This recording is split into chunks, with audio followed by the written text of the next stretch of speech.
What is up, guys? Anti-Tier Guild Forever going to be doing a brief little review for Ex Machina episodes 4 through 6. So, once again, this is quest. Oh, I'm sorry. Sorry, I wasn't speaking. This was another request from whatchamacallit, from Danny. So thank you, Danny, once again for donating to make these episodes possible.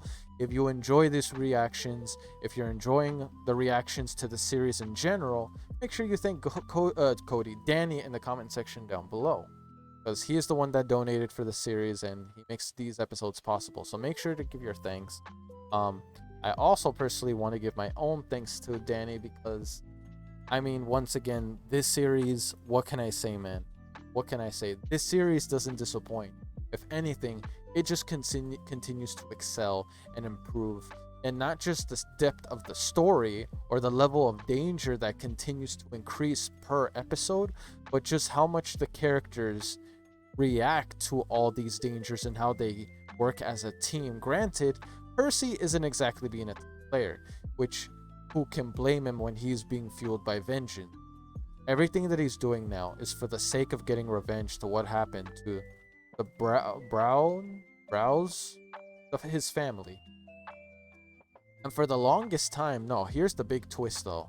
For me, the biggest twist was in episode 6. That threw me for a loop.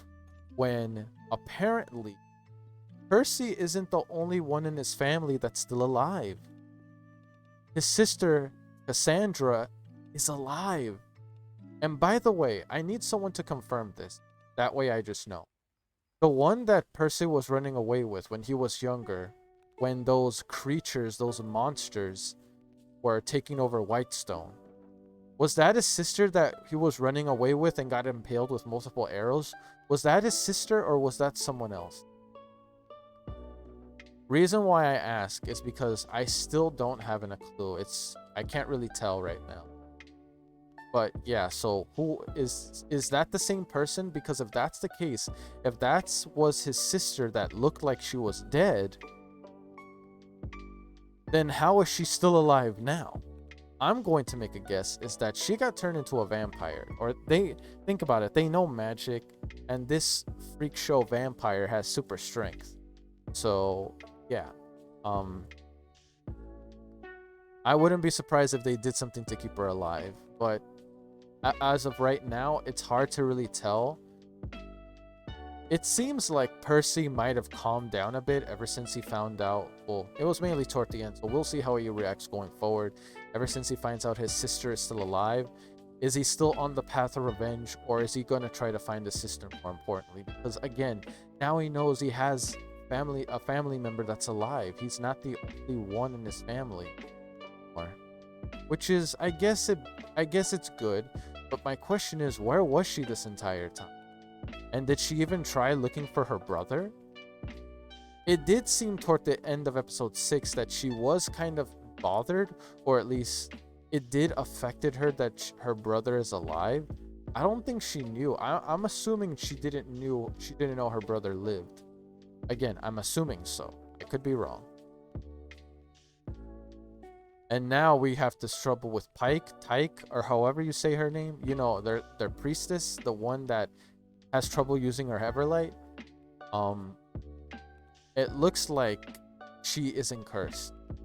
Apparently, there's just no feasible way for someone like her to be cursed.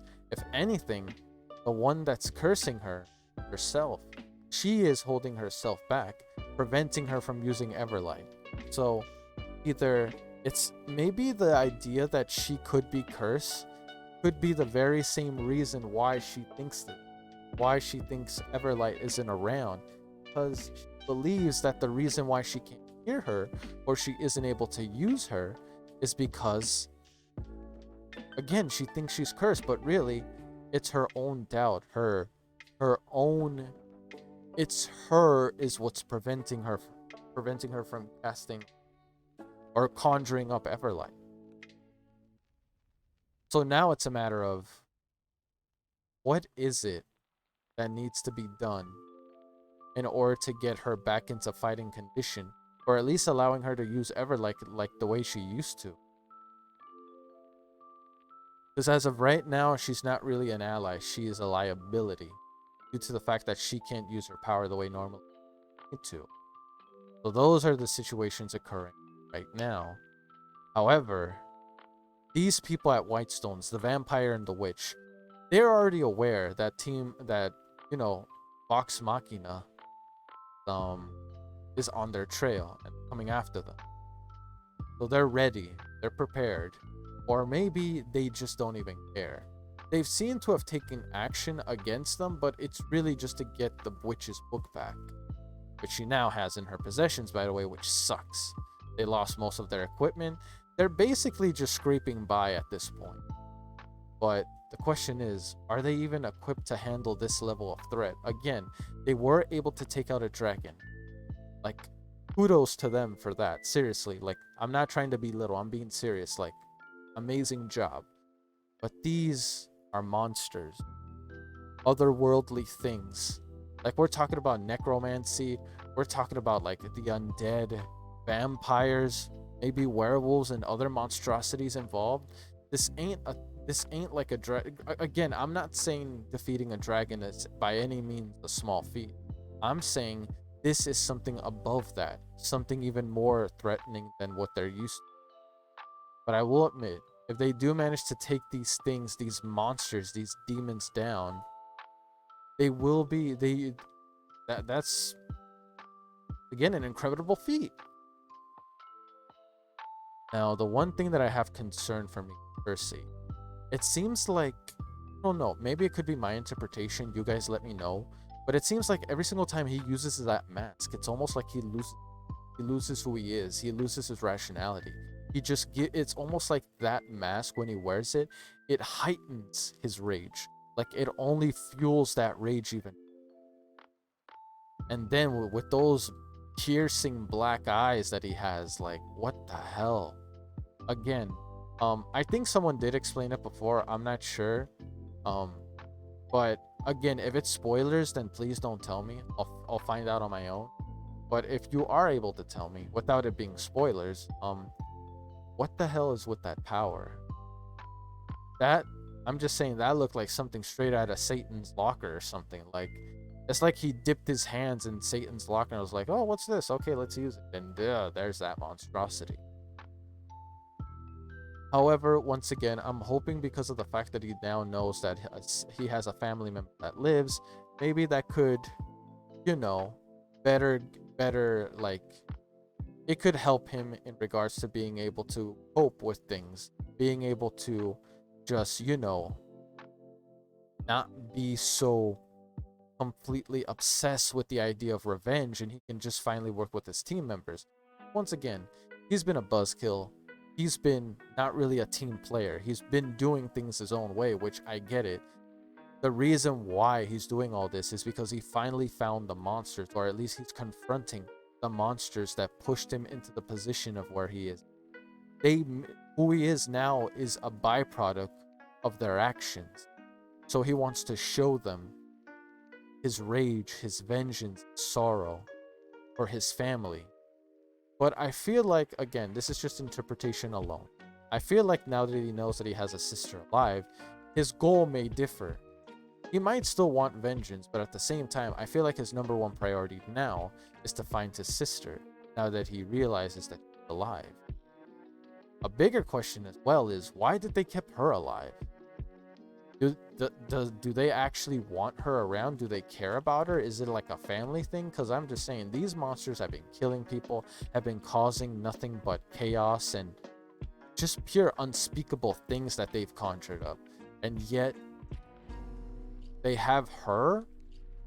She's a human, or at least I think she's a human. Who knows? Maybe they converted her into some vampire or some witch or something. I don't know why they're keeping her. I don't know. We'll see. We're gonna have to find out in the next episode. If I'm gonna be honest, to truly know that. But I will admit, the way they ended it like that, it did left off on a cliffhanger. And I do want to know what's going on with Cassandra. What's her mindset right now? Why are they keeping? It's a trap. I don't know. It's hard to really tell. Again, I'm gonna have to see more in order to find out. But once again, though, I have no problem with that. Vox Machina to improve, and I'm looking forward to what future episodes it holds. But yeah, guys, you let me know your thoughts on these 3 episodes. Did you enjoy them? Did you like them? What was the number one thing that stood out to you? And honestly, how do you feel like Percy as a character currently right now where we're at? Or at least where I'm at? Because I'm assuming people that watch my reactions already have seen the series. Again, I'm assuming. Yeah. Good stuff, man. Good stuff, good stuff, good stuff. Looking forward to more. And once again, thank you, Danny. Thank you, Danny. Sorry if I mispronounced it. Thank you, Danny, once again for donating to make these episodes possible. I much appreciate it, and I'm sure others as well that watch the reactions of mine of Vox Money. But anyway, guys, I'm gonna end the review right here. Thank you for your time. Let me know your thoughts, and yeah, look forward to next reaction. Peace. I'm out.